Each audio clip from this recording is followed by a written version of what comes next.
Bom dia, pessoal. Vamos falar de um capítulo, né? Hoje nós vamos falar sobre a diversidade cultural e os afro-brasileiros, né? Como a gente sabe, o Brasil se originou da miscigenação de três raças, né? O do indígena, que já habitava aqui quando os europeus chegaram, né? E se apropriaram de nossas terras. O do europeu, né? Do português, e dos africanos, né, da cultura afro, quando eles foram trazidos para cá, né, escravizados. Então vamos lá. O que é? O que é diversidade cultural? Diversidade cultural brasileira é a miscigenação, como eu falei, né, dos três grupos étnicos que formaram a população do Brasil, né, o indígena, o negro, né, o afro e o europeu.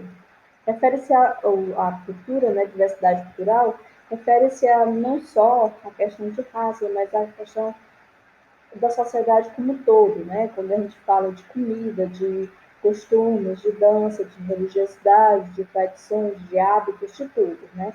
Tudo que envolve uma sociedade se refere à cultura, né? E a diversidade é os múltiplos modos de ser, é o modo de ser, é o modo de ver, é o modo de ser e estar da sociedade, né? As múltiplas facetas que a sociedade, que um país, que uma determinada região pode ter, né? O Brasil, devido a essa miscigenação de três raças, de três culturas diferentes, nós vamos ter, né, um país totalmente multicultural, né? Nós temos aqui três regiões, né? Não estamos aqui falando só do Brasil, mas aqui a gente pode falar de três grandes culturas, né? De três facetas. Nós temos aqui a capoeira, né? Que é uma dança tipicamente que veio da miscigenação, né?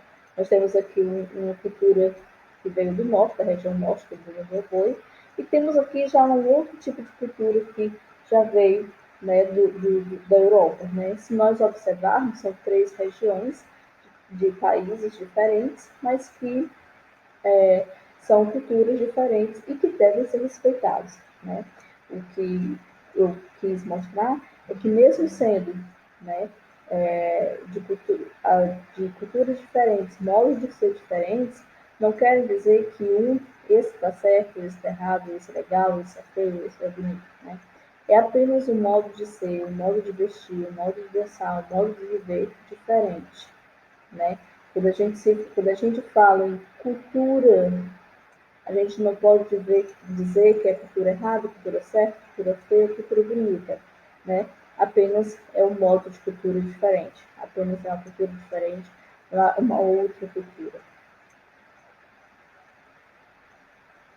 A cultura indígena, né? Falando agora especificamente do Brasil, vamos falar quais foram as heranças, né?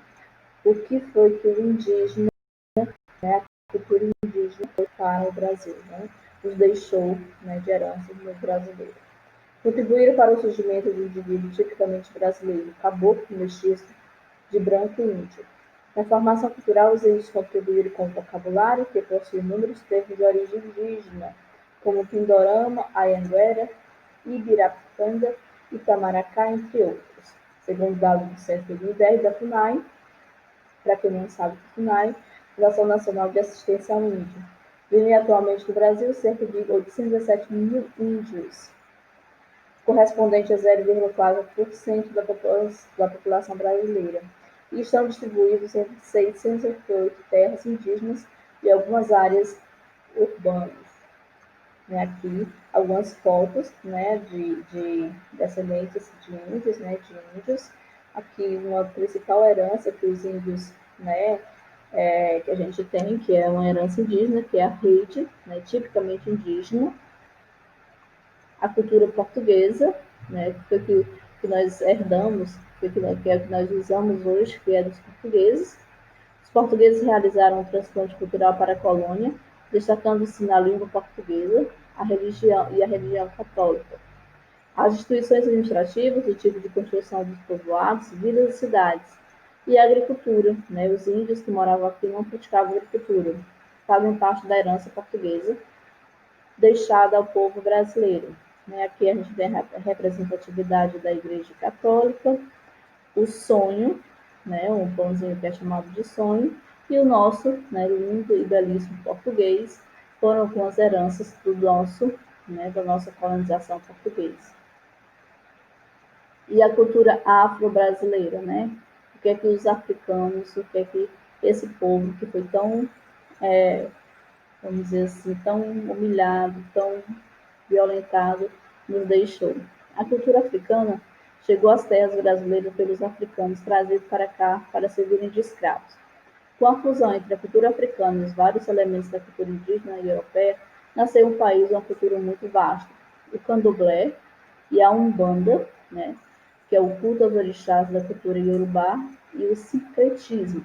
Então, a umbanda é a mistura entre a religiosidade africana e o catolicismo. Daí surgiu a umbanda, que a gente chama de sincretismo. Então, o que é o sincretismo? É a mistura entre o catolicismo e a religiosidade africana, e a religião africana. A culinária, dentre elas temos a feijoada, a dança, que vem a capoeira, o samba, o axé. Aqui algumas imagens, nós temos os batuques, capoeira, as igrejas, com um sincretismo muito forte, e a feijoada.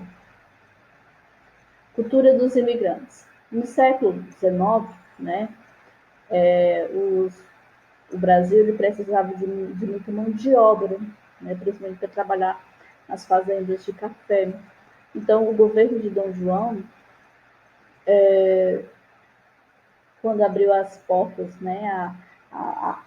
vamos dizer assim, as portas do Brasil para a Inglaterra, fez com que muitos imigrantes, ainda no século XVII e XVIII, viessem para cá. Quando esses imigrantes vieram para cá, eles vieram com toda a sua cultura, com todo o seu modo de ser, modo de vestir, modo de viver. E esses imigrantes, eles eram os portugueses, sírios, libaneses, espanhóis, mas principalmente os italianos e os alemães. E eles vieram para onde? Para a região sul, principalmente. Por isso que, se vocês observarem, na região sul, Santa Catarina, Rio Grande do Sul, Paraná, eles têm uma cultura diferente da gente, eles têm um modo de ser diferente, eles são fisicamente diferentes da gente.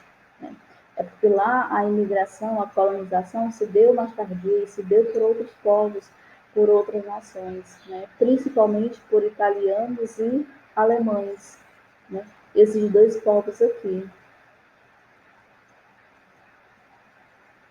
Então é isso, essas três culturas, mais os povos imigrantes já no século XVIII e XIX. Agora vocês vão fazer a leitura do texto e resolver a atividade proposta no caderno de atividade, na apostila.